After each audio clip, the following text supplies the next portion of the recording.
Hi friends, നമസ്കാരം. പുതിയൊരു വീഡിയോയിലേക്ക് സ്വാഗതം.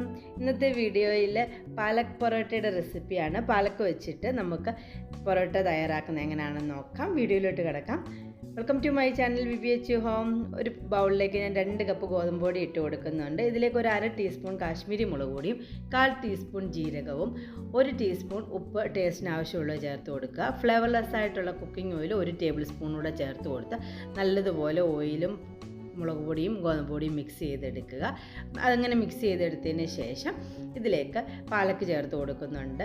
2 കപ്പ് പാലക്ക് അരിഞ്ഞെടുത്തിട്ടുള്ളതാണ്. അരിഞ്ഞെടുത്തതിന് ശേഷമാണ് 2 കപ്പ് ഉള്ളത്. നല്ല ചെറുതായിട്ട് അരിഞ്ഞെടുക്കണം. ഇല മാത്രമാണ് അരിഞ്ഞെടുക്കേണ്ടത്, തണ്ട് അരിഞ്ഞെടുക്കരുത്. നല്ലതുപോലെ കഴുകിയതിന് ശേഷം ഒരു സ്റ്റെയിനറിൽ വെച്ച് വെള്ളം പോയതിന് ശേഷം മാത്രം പാലക്ക് അരിഞ്ഞത് ഇട്ട് കൊടുക്കുക. വെള്ളമയം ഇല്ലാതെ വേണം പാലക്ക് ഉപയോഗിക്കാൻ.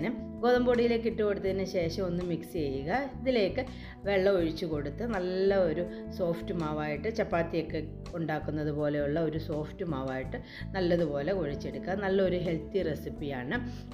നല്ലൊരു സോഫ്റ്റ് മാവായിട്ട് കുഴച്ചെടുത്തിട്ടുണ്ട്. ഇതിൻ്റെ മേളിലേക്ക് 1 ടീസ്പൂൺ കുക്കിംഗ് ഓയിൽ ചേർത്ത് കൊടുത്ത് ഒന്ന് തേച്ച് പിടിപ്പിച്ച് വെക്കുക. അതിനുശേഷം ഒരു അടപ്പ് വെച്ച് അടച്ച് 20 മിനിറ്റോളം നമുക്ക് മാവ് ഒന്ന് സോഫ്റ്റ് ആവാൻ വേണ്ടി അടച്ച് വെക്കാം. 20 മിനിറ്റ് കഴിഞ്ഞിട്ടുണ്ട്. മാവ് നല്ലപോലെ സോഫ്റ്റായി കിട്ടിയിട്ടുണ്ട്. ഇതിൽ നിന്നും നമുക്ക് പൊറോട്ട തയ്യാറാക്കാനായിട്ട് ഒരു ചെറിയ ബോളിൻ്റെ വലുപ്പത്തിൽ അല്പം മാവെടുത്ത് കയ്യിൽ ഇതുപോലെ ഉരുട്ടിയെടുക്കുക. ഇനി നമുക്ക് പൊറോട്ട തയ്യാറാക്കാനായിട്ട് പരത്തിയെടുക്കാം.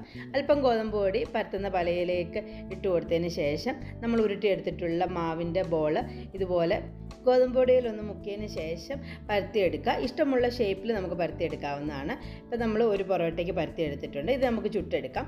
ഒരു ഫ്രൈ പാൻ ചൂടായിട്ടുണ്ട്. ഇതിലേക്ക് നമ്മൾ പരത്തിയെടുത്തിട്ടുള്ള പൊറോട്ട ഇട്ട് കൊടുക്കുക. തീ ഒരു മീഡിയം ഫ്ലെയിമിൽ വെച്ചിട്ട് ചുട്ടെടുക്കുക. ഒരു സൈഡൊന്ന് ഡ്രൈ ആയി ചെറിയ ബബിൾസ് വന്ന് തുടങ്ങി കഴിയുമ്പോൾ തിരിച്ചിട്ട് 2 സൈഡിലും ചെറിയൊരു പീസ് ബട്ടർ തേച്ച് കൊടുക്കുന്നുണ്ട്. ബട്ടറിന് പകരം നമുക്ക് നെയ്യോ കുക്കിംഗ് ഓയിലോ വേണമെങ്കിലും ചേർക്കാവുന്നതാണ്. 2 സൈഡിലും ബട്ടർ തേച്ച് കൊടുത്ത് നല്ലതുപോലെ ഒന്ന് പ്രസ് ചെയ്ത് നല്ലതുപോലെ ചുട്ടെടുക്കുക. ഈ ഒരു അളവിൽ തയ്യാറാക്കുകയാണെന്നുണ്ടെങ്കിൽ ഒരു 12 പൊറോട്ട വരെ ഉണ്ടാക്കിയെടുക്കാവുന്നതാണ്.